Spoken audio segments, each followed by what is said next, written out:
என் அருமை உலகத்தமிழ் மக்களே, தாய்மார்களே, பெரியோர்களே, சிறார்களே, என் அருமைச் சீடர்களே, யோக நண்பர்களே, யோக விரும்பிகளே, உங்கள் அனைவருக்கும் என் இனிய காலை வணக்கம். கலைஞர் தொலைக்காட்சி நிகழ்ச்சியில் நலமுடன் வாழ என்னும் பிரிவில் யோகாசனத்திற்கு அதிக முக்கியத்துவம் கொடுத்திருப்பதை நீங்கள் அறிவீர்கள். அதிகால வேளையில் இதை நாம் செய்துவிட்டால் அன்று முழுவதும் இந்த காரியங்கள் வெற்றிகரமாக முடியும் என்ற காரணத்தினால்தான் இது அதிகாலை வேளையில் தரப்படுகிறது. குளித்துவிட்டு காலைக்கடன்களை முடித்துவிட்டு இந்த ஆசனத்தை செய்ய வேண்டும் என்று பல முறை சொல்லியிருக்கின்றேன். சில பேர்களுக்கு வெறும் வயிற்றில் செய்ய முடியாவிட்டால் ஏதாவது கொஞ்சம் பால் ஹார்லிக்ஸ் கொடுத்துக்கலாம். காப்பி டீ குடிக்காதீர்கள். அந்த நிலையில் இன்றைக்கு பாருங்கள், நமது அரங்கிற்கு சாய் பிரமோதன் வந்திருக்கிறார். வயது 5, யூகேஜி படித்து கொண்டிருக்கிறான். நமது பயிற்சியாலையிலே தொடர்ந்து காலையில் சாயங்காலமும் அவர் பெற்றோர்கள் கொண்டு விட்டு விடுகிறார்கள். பையனுடைய ஆரோக்கியத்தை பேண வேண்ட பெற்றோர்கள் குழந்தைகளை ஆசன பயிற்சிக்கு அனுப்பினால் அவர்களுக்கு எந்த பிரச்சனையும் வராது. சின்ன காய்ச்சல் மண்டையடி கூட வராது. படிப்பிலே சிறந்து விளங்குவார்கள், நினைவாற்றலோடு இருப்பார்கள், நல்ல குடிமனாக வாழ்வார்கள். அதுதான் முக்கியம். அதை கருத்தில் கொண்டு தான் அவர்கள் பெற்றோர்கள் இங்கே கொண்டு காலையிலும் கொண்டு விட்டு காத்திருந்து கூட்டிகிட்டு போவார்கள், மாலையிலும் கொண்டு விட்டு கூட்டிகிட்டு போவார்கள். அவன் சின்ன பையன் இப்பொழுது பூரண வஜ்ராசனத்தை செய்ய போகிறான். கொஞ்சம் கடினம், பார்ப்பதற்கு எளிமையாக இருக்கும். என் அருமை சாய் பிரமாதன், நீங்கள் கஷ்டத்தை கலைத்து விட்டு பூர்ண வஜ்ராசனத்தில் உட்காருங்க. அங்கே பாருங்கள், அப்படி அந்த எப்படி உட்காடுறாங்க பாருங்கள். பூர்ண வஜ்ராசனத்தில் உட்காருங்க. இன்னும் கொஞ்சம் காலை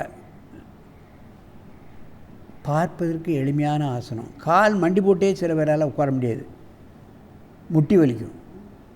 கால் மண்டி போட்டு உட்கார்றதுக்கு ரொம்ப சிரமப்படுவார்கள். கீழே மெத்தியை போட்டு அப்படியே உட்கார்ந்தாலும் ரொம்ப நேரம் உட்கார முடியாது. சின்ன குழந்தைகள், பிஞ்சு குழந்தைகள் உட்காரலாம். பூரண வஜ்ராசனன். காலை விரித்து பட்டெக்ஸ் தரைக்கு வந்துடும். நல்ல ஜீரண சக்தியை கொடுக்கும். கான்சன்ட்ரேஷன் பயிற்சி, தியானம் செய்வது, இதெல்லாம் இதில் தான் செய்யணும்.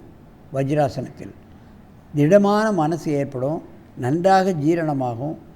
ஜீரண கருவிகளை சரியாக இயங்க வைக்கக்கூடிய அற்புதமான ஆசனம். பார்ப்பதற்கு எளிமை, அதன் பலன்களோ அருமை. இப்பொழுது இந்த பக்கமாக திரும்பி இந்த ஆசனத்தை பண்ணு. சாய் பிரமோதன், இந்த பக்கம் திரும்பு, இங்கே பக்கம் திரும்பு, அப்படியே திரும்பு, திரும்பு, திரும்புண்ணா இன்னும் கொஞ்சம். முட்டில் கை வச்சு நேர நிமிர்ந்து உட்காரு, அப்படின்னு தலை நேர வை. இப்பொழுது பார்ப்பீர்களானால் பக்கத்தில் நீங்கள் பார்க்கலாம், கால் எப்படி இருக்கிறது. கால் வைக்கிறது தான் முக்கியம். கால் அந்த பட்டெக்ஸுக்கு அடியில் வராது, வெளியில் வந்துடணும்.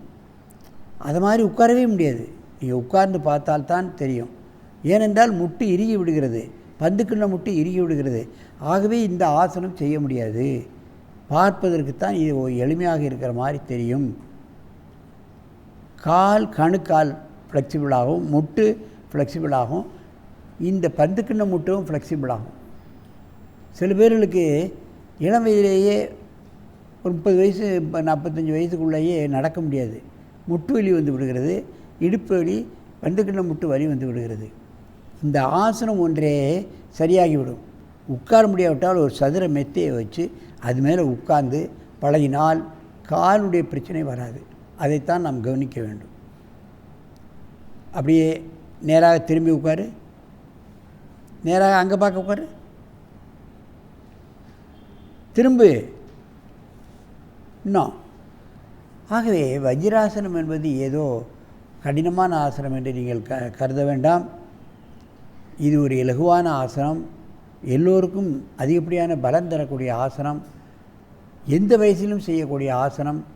மெத்தையை போட்டு இதில் உட்கார்ந்தால் ஜீரண கருவிகள் சரியாக செய்யும். கரண்டல், முட்டு, பந்துக்கண் முட்டு நல்ல வேலை செய்யும். எந்த வயதிலும் இந்த ஆசனத்தை நீங்கள் முயற்சி செய்யலாம். ஆகவே இதுவோ யாரோ செய்ய முடியாது என்று நீங்கள் கருத வேண்டாம். ஆகவே சின்ன வயதிலேயே செய்துவிட்டால் பெரிய வயசானாலும் அவர்கள் இலகுவாக செய்ய முடியும். காலு, முட்டு, பந்துக்கிண்ண முட்டிலெல்லாம் எந்த பிரச்சனையும் வராது என்பதை நீங்கள் தெரிந்து கொள்ள வேண்டும். ஆகவே சின்ன ஆசனத்தினால் பலம் பெற வேண்டியவர்கள் இதுபோன்ற ஆசனங்களை செய்து தங்கள் உடலையும் உள்ளத்தையும் ஆரோக்கியமாக வைத்துக்கொண்டு நெடிது இனிது வாழ வேண்டும் என்று கேட்டு உங்களிடமிருந்து விடைபெறுவது ஆசனம் ஆண்டியப்பன். வணக்கம்.